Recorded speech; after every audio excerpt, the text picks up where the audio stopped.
election to the presidency and called on the caretaker President David Granger to recognize the result of the March 2nd elections as reflected in the recount. But let's get to some clarity now with the presidential candidate, Dr Irfaan Ali. Good to have you with us, sir. Assalamu alaikum. Thanks very much for joining us. What exactly is the situation right now in Guyana as far as the declaration of the results following the recount? Well, thank you very much for having me on your program. We have had here in Guyana a period of political instability since the no confidence motion. After the March 2nd elections, and these elections were supposed to be held a year ago based on the Constitution. But you know, there were many court battles, and the government found ways of delaying that elections by almost more than 1 year.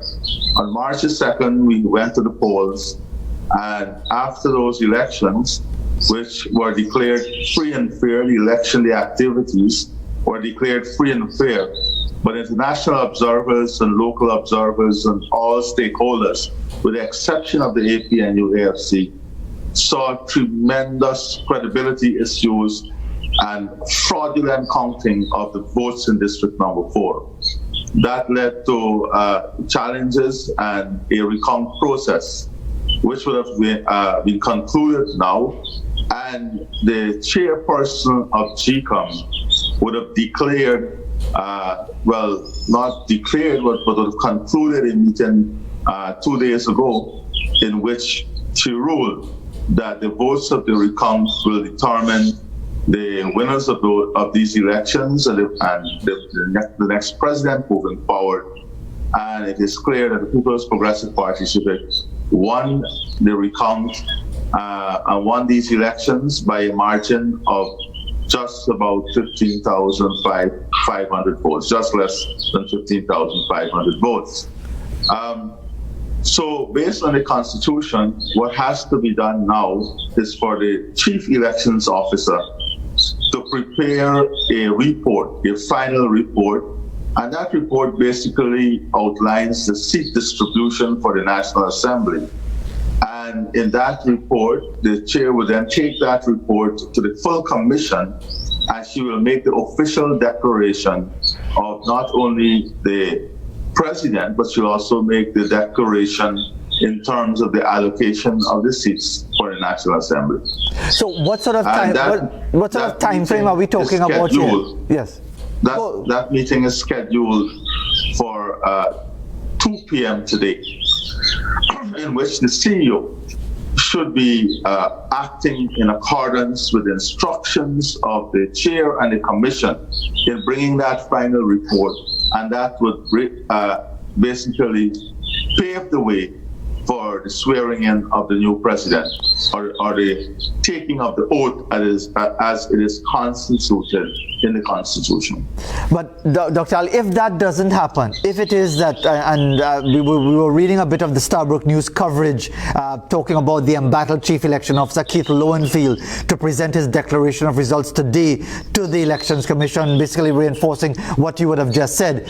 But if that doesn't happen, if it is that there's some other technicality, legal or otherwise, what happens next? Well, listen, before we get to that, let me add that it's not only the private sector commission, but every single international organization has spoken out and has made it very clear that the recount was transparent and credible, and the recount results demonstrates the will of the people.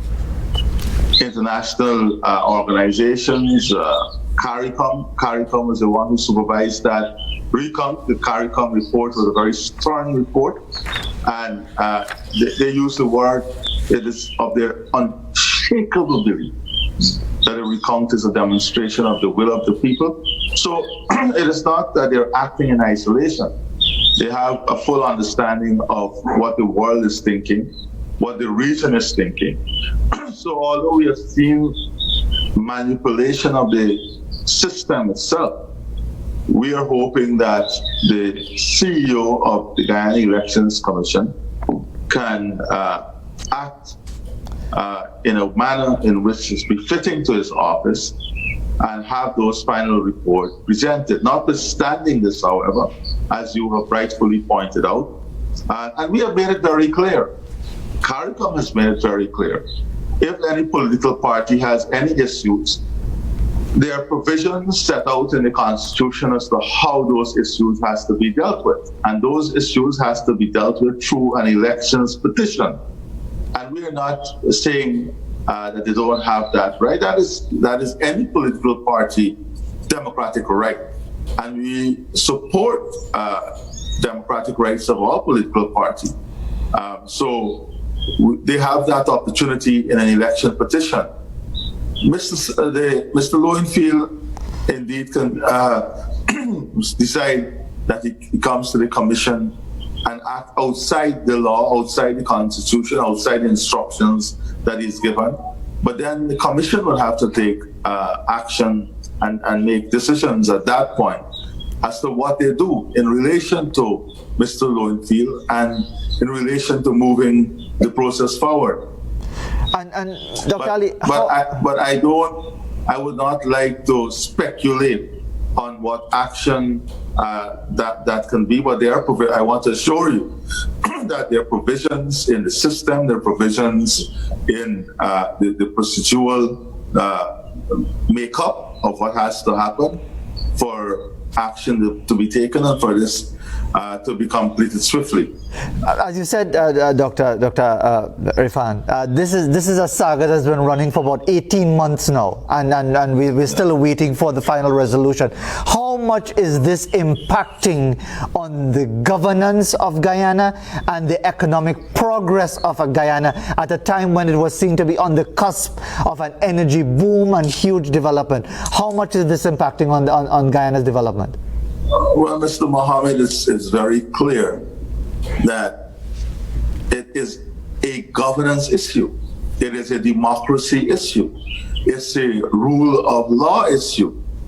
And when a government demonstrates that they're above these norms, above democratic principles, above the rule of law, above the Constitution, then it must have a severe impact on the economy. It has a severe impact on the image of the country itself, on the sophisticated foreign investors, and we have seen this impact.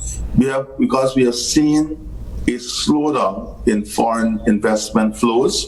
We have seen we are without a budget for such a long time, so government expenditure has dried up, and this has impacted unemployment rates.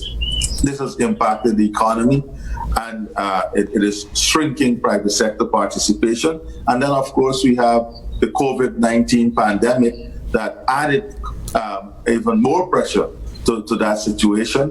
And our response to COVID-19 has been far less than admirable. It has been ad hoc, and it has lacked structure. There is no clear vision. There is no clarity as to where the country is heading. Over the last 18 months, the institutions of government broke down because there was no proper governance mechanism, and the government was in a caretaker mode. So yes, it has affected life. It has affected people. Lives directly, it has affected the country, and it has damaged our image. And finally, Dr. Ali, we do appreciate you taking the time to give us a sense of exactly where the situation, because of course we are close neighbors, following it very, very closely indeed. Lots of Guyanese live here in Trinidad and Tobago and would be very concerned as to what is happening. So let's assume that after all of this, after 18 months, after a vote, after a recount and so on, it is finally settled this afternoon with the statement from the CEO of GCOM. When can we expect the final declaration, and in the case of the PPP Civic and yourself as the presidential candidate being installed in that position and the process of governance moving forward? What sort of time frame? Let me just clarify a point for you too, Mr. Mohammed. Sure. The Constitution in 177B makes it very clear that the party with the most votes, the presidential candidate of that party, is deemed to be president already, right? So the Constitution makes it clear that the presidential candidate of that party is deemed to be president already.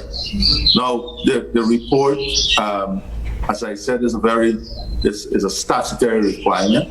And when the commission receives that report, once it's an accurate reflection of the votes and the calculation for the seats, then immediately the commission considers it.